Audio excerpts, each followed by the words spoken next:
Hola de nuevo. Con ocasión del nombramiento del cardenal de la Iglesia Católica, Víctor Manuel Fernández Tucho, como prefecto del Dicasterio de la Doctrina de la Fe y de la publicación de la declaración Fiducia Supplicans, se ha desenterrado un librito que publicó en México en 1998, titulado La Pasión Mística, Espiritualidad y Sensualidad. Un libro que está descatalogado y que, según sus palabras, no permitió su reimpresión porque podría ser malinterpretado. No es un libro de evidencias científicas, tampoco de teología fundamental o de teología moral, sino unas reflexiones con un grupo de matrimonios jóvenes que se preguntaban si sus relaciones íntimas eran completamente ajenas a la relación con Dios o si había alguna forma de conectarlas. También ha dicho que hoy no lo escribiría. Esto me parece obvio porque después de más de 25 años nadie escribiría lo mismo en ningún ámbito, sea académico o profesional, ni las reflexiones pueden ser las mismas. Es un libro que no llega al centenar de páginas y del que recuerda este cardenal, le voy a llamar Tucho: ya me habían acusado por este libro y no fui sancionado en Roma por ello. Ya me han investigado hasta los pelos, sin encontrar nada contrario a la doctrina católica. Pese a ello, ha sido tildado por algunos como un libro blasfemo, pornográfico, perverso, y su contenido como pornoteología.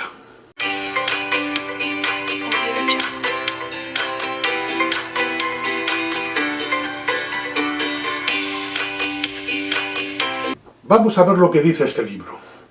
Los primeros capítulos sostienen con sus correspondientes citas la existencia de experiencias místicas, tales como el desposorio místico o el toque divino a las almas, todo ello sazonado con el Cantar de los Cantares como símbolo de amor entre los hombres y con Dios, o las citas de los libros de Oseas, Jeremías y Ezequiel. En definitiva, afirma: si bien es una experiencia, la mística, que trasciende lo corpóreo y sensible, sin embargo, la íntima experiencia del alma rebasa y produce también una experiencia en el cuerpo, en la sensibilidad, en la sensualidad. Maravillosa armonía donde ya no se vive el conflicto entre el cuerpo y el alma, sino se percibe la profunda unidad del ser humano. Pero no nos vamos a detener en estos primeros capítulos. Lo que ha enfurecido a algunos son fundamentalmente los tres últimos capítulos, cuyos títulos son verdaderamente elocuentes: Orgasmo masculino y femenino, El camino hacia el orgasmo y, sobre todo, Dios en el orgasmo de la pareja. Lo cierto es que articular sensualidad y espiritualidad resulta para muchos un planteamiento no solo absurdo, sino peligroso, pues a lo largo de la tradición religiosa cristiana han sido aspectos casi irreconciliables. Aunque San Buenaventura sostuviera que Dios entra en nuestra vida a través de los sentidos, a través de ellos se acerca a nosotros. Pero ¿qué es lo que dice el libro La Pasión Mística del entonces párroco y ahora cardenal Tucho? Dejando los primeros capítulos, que no han gustado a tantos, pero no parece escandalizarles, en el capítulo 7 habla sobre el orgasmo masculino y femenino, y aunque se aproxima a los orgasmos de una manera muy, llamémosle, rudimentaria, pero no por ello es falsa. No olvidemos que no es un especialista y que lo escribió hace prácticamente 26 años. Nos dice cómo entiende que viven el orgasmo las mujeres y los hombres. Apunta a que la mujer, con carácter general, considera muy insatisfactorio el sexo sin amor y que necesita condiciones adecuadas para sentirse excitada sexualmente.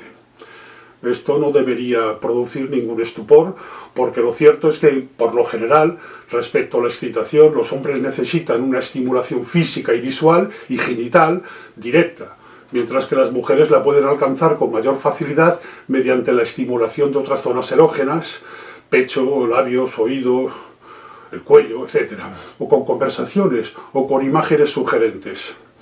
En nuestra cultura falocéntrica no deja de ser cierto que a los hombres, siempre con carácter general, les interesa, como ha dicho Tucho con acierto, más la vagina que el clítoris, órgano sin otra función que el placer femenino. Afortunadamente eso está cambiando. Como decíamos, no es un libro científico ni teológico, y tal vez supuso una ayuda para aquellos jóvenes matrimonios con muchas dudas y en un contexto determinado, por lo que a veces causa cierta ternura la ingenuidad de sus reflexiones, como cuando dice que en los momentos del orgasmo los hombres suelen emitir gruñidos y que ellas emiten un balbuceo infantil o suspiros. También cuando reflexiona sobre la receptividad del hombre y la mujer a la gracia de Dios o las posiciones de ambos sexos después del orgasmo. También cuando dice que la mujer siente un oscuro respeto al poder del varón y le inquieta la pornografía violenta. Pero más allá de eso, también dice que en la experiencia mística Dios toca el centro más íntimo del amor y del placer.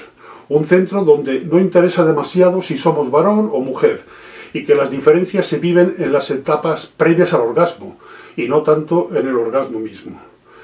Y efectivamente el placer es el punto más equitativo entre ambos sexos, porque si bien a nivel cerebral y durante la etapa de excitación y estimulación se activan zonas del cerebro distintas en hombres y mujeres, en el momento del clímax, en ambos casos se acelera la frecuencia cardíaca y la respiratoria.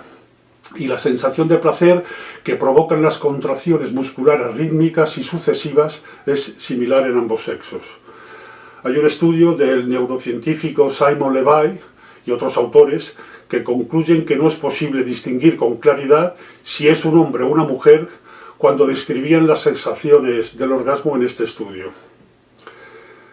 En cualquier caso, distintos especialistas sostienen que el orgasmo nunca debe ser ni el punto de partida ni el objetivo a conseguir. Es una parte más del placer. No se debe intentar llegar lo más rápido al destino, sino disfrutar del camino. A colación de lo anterior, el siguiente capítulo, el capítulo 8, sobre el camino hacia el orgasmo, se pregunta si todos estamos llamados a una experiencia apasionada de Dios, como la de los místicos que anteriormente había mencionado, y dice que nadie puede exigir de Dios que se entregue de una manera u otra, pero eso no impide el desearlo. Habla de la comprensión, de la oración, del perdonar, habla de la experiencia del amor de Dios, y aunque la fe sea profunda, si la afectividad no está sana, esto significa que esa experiencia no basta, pero que incluso la experiencia del amor divino no nos libra de las debilidades psicológicas. Termina este capítulo sosteniendo, con San Buenaventura, que las obras de misericordia facilitan la contemplación divina y nos dispone a amar plenamente a Dios. Por mi parte, nada que objetar. Tal vez el capítulo que ha provocado mayor escándalo es el capítulo 9, Dios en el orgasmo de la pareja, y dice que si existe la posibilidad de llegar a una especie de orgasmo en nuestra relación con Dios, pero indica que es una experiencia de satisfacción que abarca a toda la persona, y se pregunta si Dios puede hacerse presente en el orgasmo entre dos seres humanos que se aman, y si ese orgasmo, vivido en presencia de Dios, puede ser también un sublime acto de culto a Dios. Su respuesta es positiva. Toda vez que Dios ama la felicidad del hombre, y para ello cita en varias ocasiones el libro del Eclesiástico, cuyo objeto es enseñar las reglas para hallar la felicidad en la vida de la amistad con Dios. También cita el libro del Cantar de los Cantares. Afirma que el placer sexual tiene una nobleza particular por encima de los demás placeres del cuerpo, porque es vivido por dos, es compartido y puede ser una maravillosa expresión de amor. Pero también avisa que puede perder su belleza si se busca la satisfacción personal, cuando no se tiene en cuenta al otro o se le usa para beneficio personal. En este primero de los casos, Tucho dice que es un acto de culto a Dios, convirtiendo el placer del orgasmo en un anticipo de la maravillosa fiesta del amor que es el cielo. Continúa diciendo que el placer sexual no dificulta la espiritualidad ni la contemplación, porque si la unión sexual es un acto de amor, este no hace más que abrir el corazón y facilita la contemplación de Dios. Al igual que el amor de Dios Padre y su Hijo se abre necesariamente a un tercero, a una tercera persona, el Espíritu Santo, todo auténtico amor de pareja, fuente de los mejores placeres, debe estar abierto a los otros. Termina diciendo que como un artista puede ofrecer a Dios con inmensa ternura una maravillosa obra de arte que ha logrado crear, así también una pareja puede regalar a Dios un bellísimo acto de amor en el que logran desbordar de placer y de gratitud, haciéndose felices mutuamente. Dios goza con nosotros. Tra tutti i piaceri dell'uomo, La sessualità ha una voce potente, coinvolge tutti i sensi, dimora sia nel corpo che nella psiche. E questo è bellissimo. Piacere sessuale, che è un dono di Dio, è minato dalla pornografia.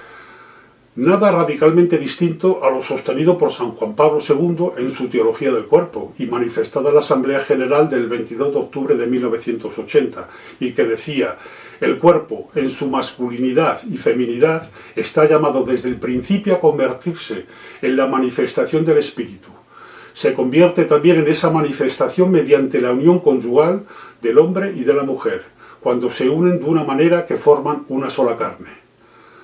Continúa diciendo Juan Pablo II que en Mateo 19, 5, 6, Cristo defiende los derechos inolvidables de esta unidad, mediante la cual el cuerpo, en su masculinidad y feminidad, asume el valor de signo, signo en algún sentido sacramental.